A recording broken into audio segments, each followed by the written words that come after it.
Donc la leçon d'aujourd'hui, donc c'est le repère dans le plan. Qui dit repère, donc c'est une figure qui se formait de deux droites qui sont séquentes en un point. Donc le repère qu'on utilise souvent, donc c'est le repère orthonormé. C'est le repère orthonormé. Repère orthonormé. Normé. Donc, qui dit repère orthonormé, donc OIG, donc le repère orthonormé OIG. Donc, le mot ortho signifie que les deux droites sont perpendiculaires l'un sur l'autre. Normé signifie que OI, l'unité OI, égale à l'unité OG. Donc, le repère orthonormé, donc, c'est se former de deux droites qui sont perpendiculaires et qui ont même unité, donc la même longueur de l'unité OI et OJ. Très bien. Si on prend un point qui appartient à ce repère, par exemple, si nous avons le point M, donc le point M a deux coordonnées. La projection orthogonale du point M sur l'axe des abscisses nous donne XM. C'est l'abscisse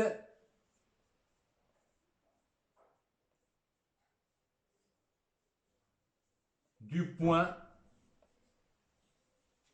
M. Et la projection orthogonale du point M sur l'axe des ordonnées, c'est YM, c'est l'ordonnée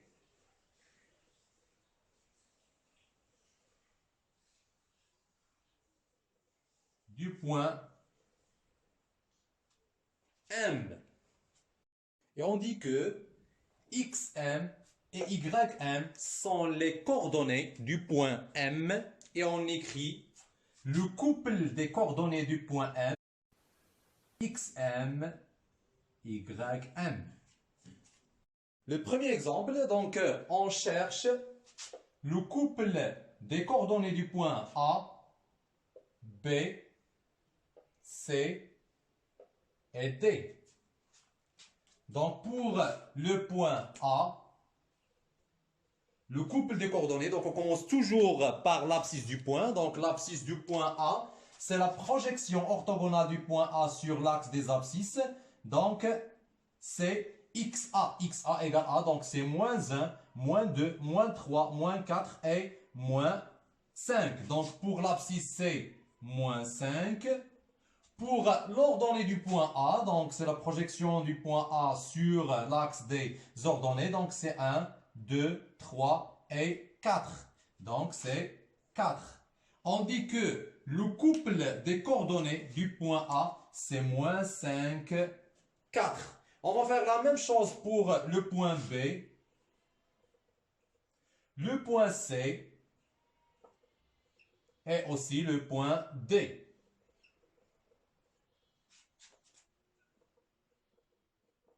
Très bien, donc l'abscisse du point B, donc c'est la projection du B sur l'axe des abscisses, donc c'est moins 3.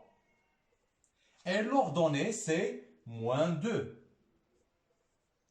Pour le point C, donc le point C, c'est un point, c'est un cas exceptionnel donc sur notre repère, car C appartient à l'axe des abscisses. À chaque fois qu'on trouve un point qui appartient à l'axe des abscisses, donc la projection sur l'axe des ordonnées, c'est 0. Donc là, pour les ordonnées, donc c'est 0. Et pour l'abscisse du point C, donc 1, 2, 3, 4, 5, c'est 5,5. C'est 5,5. Pour le point D, donc c'est un point aussi qui appartient à l'axe des ordonnées. Donc c'est un cas exceptionnel ou cas particulier pour les 4 points. Donc D, donc le point qui appartient à l'axe des ordonnées, son abscisse, c'est 0. Et pour l'ordonnée, donc c'est moins 1, moins 2, moins 3, c'est moins 3,5. C'est moins 3,5. La deuxième partie, donc, ce sont les coordonnées d'un vecteur. Donc, pour trouver les coordonnées d'un vecteur, donc nous avons la relation suivante. Si on prend par exemple le vecteur AB, le vecteur AB d'origine A et d'extrémité B. Donc, le vecteur AB, les coordonnées du vecteur AB, donc c'est XB pour l'abscisse, donc c'est XB moins XA. Et pour l'ordonnée, c'est YB moins YA.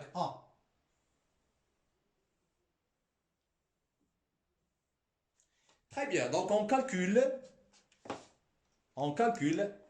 les coordonnées de vecteurs AB sur notre exemple.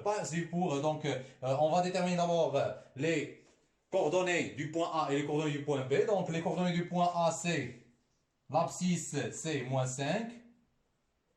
Et l'ordonnée, c'est 4. Et pour les coordonnées du point B, donc l'abscisse, c'est moins 3. Et l'ordonnée, c'est moins 2. Donc nous avons les coordonnées de A, c'est moins 5, 4. Et les coordonnées du point B, c'est moins 3, moins 2. Qu'est-ce qu'on cherche? Donc on cherche les coordonnées du vecteur A, B. Donc les coordonnées du vecteur AB, donc c'est XB moins XA. C'est moins 3, moins 5. YB moins 4. Alors, moins 3 moins 5, donc c'est 2. Et moins 2 moins 4, c'est moins 6. Donc, les coordonnées du vecteur AB, c'est 2, moins 6. La troisième partie, donc, ce sont les vecteurs égaux. Donc, sur la figure, donc, nous avons le vecteur AB et le vecteur CD. D'après la figure, donc, les deux vecteurs sont égaux. Pourquoi? Car si nous avons deux vecteurs qui sont égaux, donc ils forment un parallélogramme. Donc, A, C, D, B, c'est un parallélogramme. Très bien, donc le vecteur AB égale à le vecteur CD. Ça, c'est à partir de figure. Mais maintenant, on va passer au calcul de coordonnées des vecteurs AB et des vecteurs CD et on va voir qu'est-ce qu'on aura comme résultat et qu'est-ce qu'on peut déduire des deux vecteurs qui sont égaux. Très bien, donc on calcule les coordonnées du vecteur AB. Donc les coordonnées du vecteur AB, c'est XB moins XA, YB moins YA. Voilà, donc pour XB, donc nous avons moins 3, moins 5. Donc c'est plus 5. Et pour YB, donc c'est moins 2, moins 4. Alors, les coordonnées du vecteur AB, c'est 2, moins 6. Ce sont les coordonnées du vecteur AB. On passe maintenant au deuxième vecteur. Donc, c'est le vecteur CD. Le vecteur CD. On applique la règle. Donc, c'est XD moins XC, YD moins YC. Très bien. Donc, le vecteur CD. Donc, X, donc, on détermine d'abord donc, les coordonnées du point C. Donc, les coordonnées du point C sont, pour les abscisses, donc, c'est 0. Et pour les ordonnées, donc, nous avons 1, 2, 3, c'est 4. Et pour le point D, donc, nous avons, pour l'abscisse C, 2. Et pour l'ordonnée, donc, c'est moins 2. Très bien, donc xd moins xc. Donc xd moins xc, c'est 2 moins 0. Et pour l'ordonnée, donc c'est moins 2 moins 4. Donc c'est yd moins yc. Donc c'est moins 2 moins 4. Alors cd, les coordonnées de vecteur cd, donc c'est 2 moins 6. Très bien. Si on compare les deux coordonnées, on remarque bien que les deux vecteurs, ils ont les mêmes coordonnées. Donc, c'est-à-dire que si nous avons deux vecteurs qui sont égaux, donc ils auront les mêmes coordonnées. Et si nous avons deux vecteurs qui ont les mêmes coordonnées, donc ce sont des vecteurs égaux. La quatrième partie, donc, c'est le coordonnées de la somme des deux vecteurs. Donc là, si nous avons deux vecteurs, par exemple le vecteur AB, avec des coordonnées, donc par exemple A, B, et deuxième vecteur, donc le vecteur CD, des coordonnées, par exemple, on peut prendre, par exemple, E, F. Et si on cherche les coordonnées de la somme de ces deux vecteurs, donc le vecteur AB plus le vecteur, les coordonnées de vecteur AB plus le vecteur CD. Les coordonnées de cette somme des deux vecteurs, donc c'est l'abscisse de premier vecteur plus l'abscisse de deuxième vecteur. Donc c'est A plus E.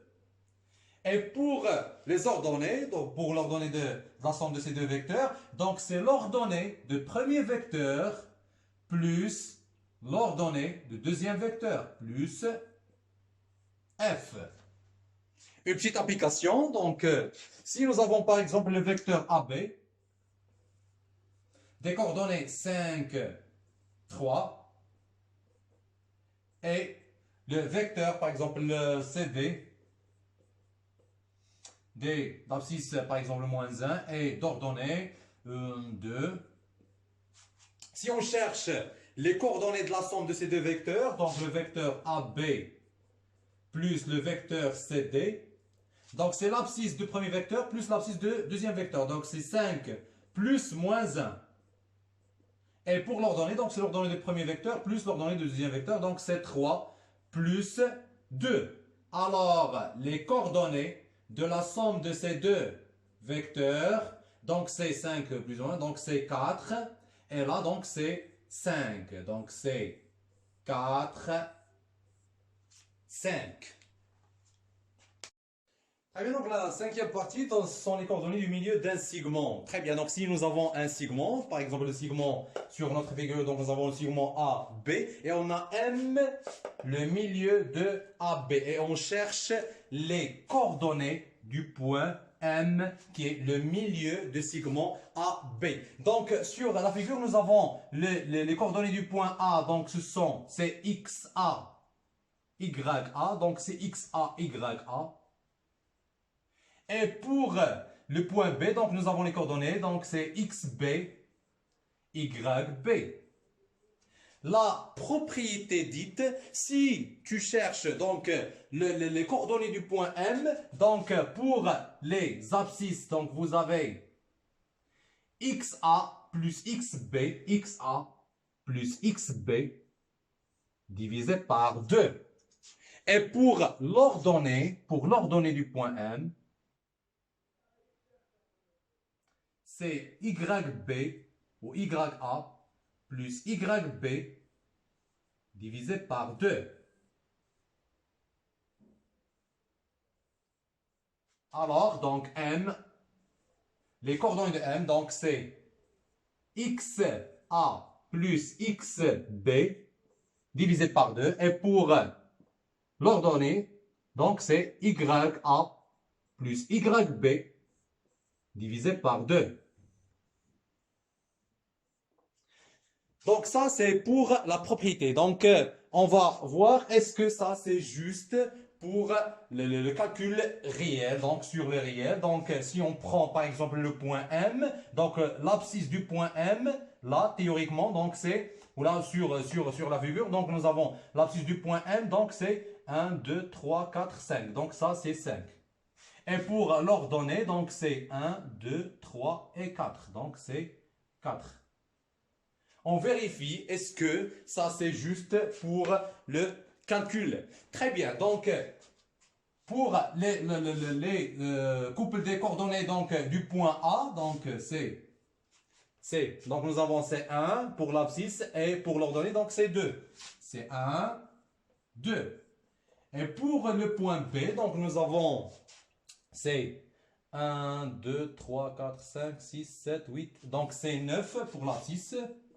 Et pour l'ordonnée, donc c'est 1, 2, 3, 4, 5, 6. Donc c'est 6.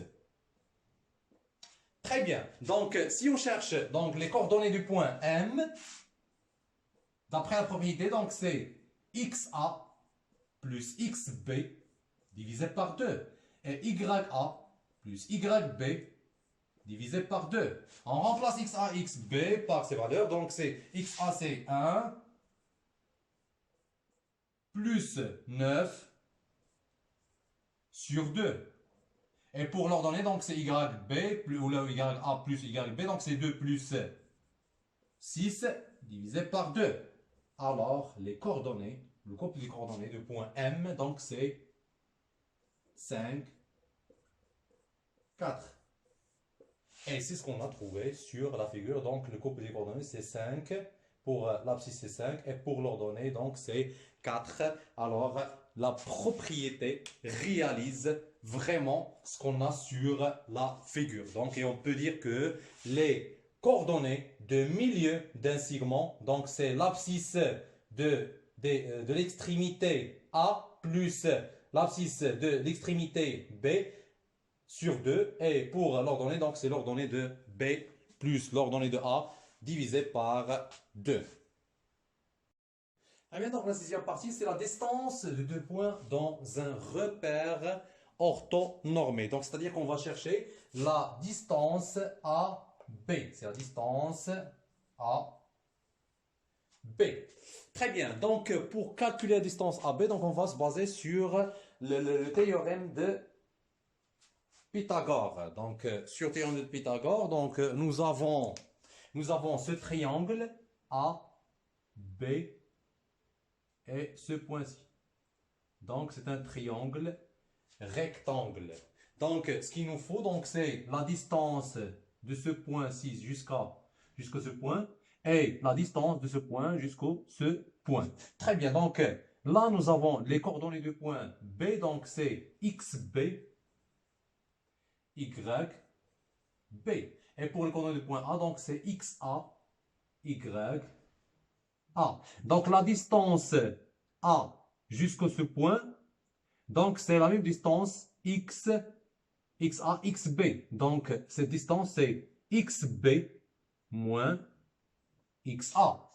Et pour cette longueur, la longueur de ce côté, donc c'est YB moins YA. Donc, il a la même distance que c'est là. Donc, c'est YB moins YA. Donc, c'est YB moins YA. Très bien. Alors, donc, de ça, on déduit que AB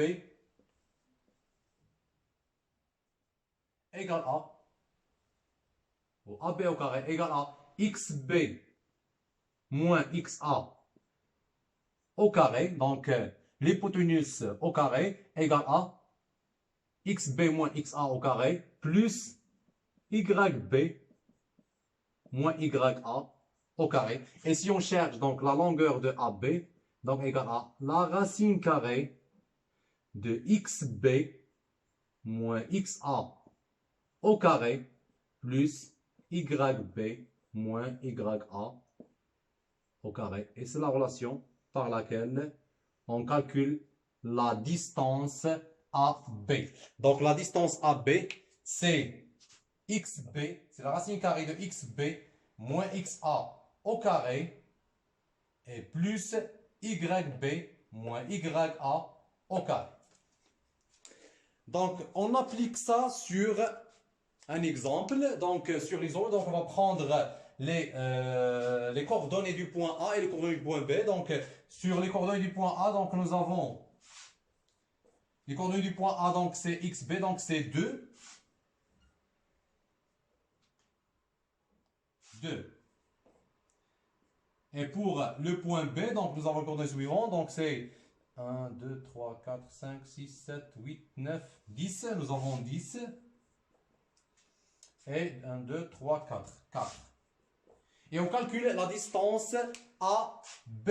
La distance AB, donc AB égale à la racine carrée de XB moins XA au carré plus YB moins YA au carré égale à, donc l'application numérique, donc c'est la racine carrée de XB, donc XB c'est 10, moins 2 au carré, plus YB, donc c'est 4, moins 2 au carré, égale à, donc là c'est la racine carrée AB égale à la racine carrée de 8 au carré plus 2 au carré. Alors AB égale à la racine carrée de 64 plus 4. Donc AB égale à la racine carrée de 68.